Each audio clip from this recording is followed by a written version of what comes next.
நான் சொன்ன மாதிரி நான் அவரோட நடிக்கும்போது எனக்கு ரொம்ப கம்ஃபர்டபுளாக இருந்தது. ஒரு சின்ன கட்ஸ் இருக்குது அவர்கிட்ட. அவர் ஒரு ஐடியா லைனாக சொல்லியிருக்கிறாரு. ஃப்யூச்சரில் வி வாண்ட் டு கொலாபரேட் அப்படிங்கிறது ஒரு தாட் ப்ராசஸில் தான் நான் இருக்கிறேன். எல்லாரும் டேரக்டர்கிட்டையும் நீங்கள் கதை கேட்கும்போது இப்படி தான் கேட்பீங்களா? இல்லை, அப்படிலாம் இல்லை சார். இப்படிலாம் கேட்க மாட்டேன். நான் ரொம்ப பொறுமையாக உட்காந்து ரொம்ப டைம் எடுத்து ஆஃபீஸில் we spend hours and hours for script narration.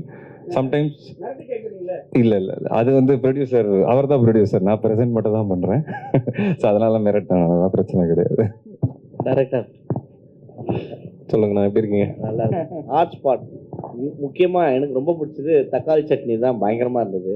Thank you. இதில் எந்த வெரைட்டியான சட்னி வரும் அது நீங்கள் பாருங்களேன், இப்போவே சொல்லிட்டேன்னா ரிவீல் ஆயிரும். ஆனால் அதான் நீங்கள் ஒன்ல உங்களுக்கு என்ன மாதிரி எலிமெண்ட்ஸ்லாம் இருந்ததோ அதே மாதிரி எலிமெண்ட்ஸ் இதுலேயும் இருக்கும். ஒவ்வொரு கதையும் ஒவ்வொரு விஷயத்தை பற்றி பேசுவோம். ஒன்று ஜாலியாக இருக்கும், ஒன்று சீரியஸாக இருக்கும், ஒன்று யோசிக்க வைக்கிற மாதிரி இருக்கும். அந்த ஜோனில் இருக்கும் தான். இதில் இன்னொரு ஆஸ்பெக்டும் டச் பண்ணியிருக்காரு சார். இப்போ ஃபர்ஸ்ட் பார்ட்டில் பார்த்தீங்கன்னா நிறைய ஃபெமினிசம் சம்பந்தமான விஷயங்கள் இருக்கும். இதில் அதர் சைட் லைட்டாக டச் பண்ணியிருக்காருன்னு நான் சொல்லுவேன். நான் கேட்கும்போது எனக்கு அந்த அதர் சைட் தெரிஞ்சது இதில். பரவாயில்ல. விஷ்ணு விஷால் சாரோட ப்ரொடக்ஷனில் உங்களுக்கு வந்து மேடையில் ஆடியோ லான்ச் நம்ம ஹாட் ஸ்பாட்டில் ஒரு செக் வந்துருச்சு. ஃபர்ஸ்ட் நைட்டில் ஒரு கதையும் ரெடி ஆயிடுச்சு, ஒரு படம் வந்துருச்சு. ஃபர்ஸ்ட் நைட் நடந்ததா இல்லையா? ஃபர்ஸ்ட் நைட் நடந்ததா இல்லையாவா? இது படத்தில் பதில் சொல்கிறோன்னா 2ல ஃபர்ஸ்ட் பார்ட்டில் நீங்கள் படம் போது சொன்னீங்க படம் நல்லா இல்லைன்னா செருப்பால் அடிங்கன்ட்டு, சரிங்களா? அவர் கையோடு செருப்பு எடுத்துன்னு வந்துட்டாரு. நெக்ஸ்ட்டு நடந்தால் என்னவா இருக்கும்? அடிச்சிருவார் அந்த செருப்பால். அதான் செருப்பை காட்டுறாருல. இல்லை, நான் அடிக்கிறது தாண்டி இன்னைக்கு மக்கள் அடிக்கிறது ரெடியாக இருக்காங்க. படம் நல்லா இல்லைண்ணா, அதனால அதுதான் நான் டைலாகாக சொல்கிறேன். மக்கள் செருப்பால் அடிச்சுக்கூடாது, மட்டும் மைண்டில் வச்சு படம் பண்ணுங்க. எல்லாரும் அப்படி தான் பண்ண வேண்டியதாக இருக்குது இன்னைக்கு. அது பண்ணாதான் நல்ல படம் பண்ண முடியுது. விஷ்ணு ஹியர். சொல்லுங்க சார்.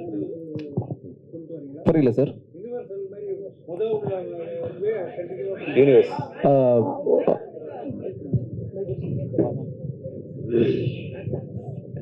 இந்த யூனிவர்சல் சொல்லுவாங்கல்ல, முதல் உள்ள படத்திலே அப்படியே கண்டினியூவா அதே பேட்டர்ன்ல பண்ண போறீங்களா? இல்லை சார், ஹாட்ஸ்பாட் 1ல 4 கதை இருந்தது. அது போக இந்த டைரக்டர் ப்ரொடியூசர் மற்றும் ஒரு எக்ஸ்ட்ரா கதையாக இருந்தது. 2ல வந்து 4, 5, 6 அப்படின்றது நீங்கள் படம் பார்த்து தெரிஞ்சுக்குங்க. அது சீக்குவல் கிடையாது, எல்லாமே புது கதைகள் தான். ஆனால் அந்த டைரக்டர் ப்ரொடியூசர் ஆங்கிள் மட்டும் சீக்குவலாக இருக்கும் சார். ஸோ அது ஒரு யூனிவர்ஸ் மாதிரி.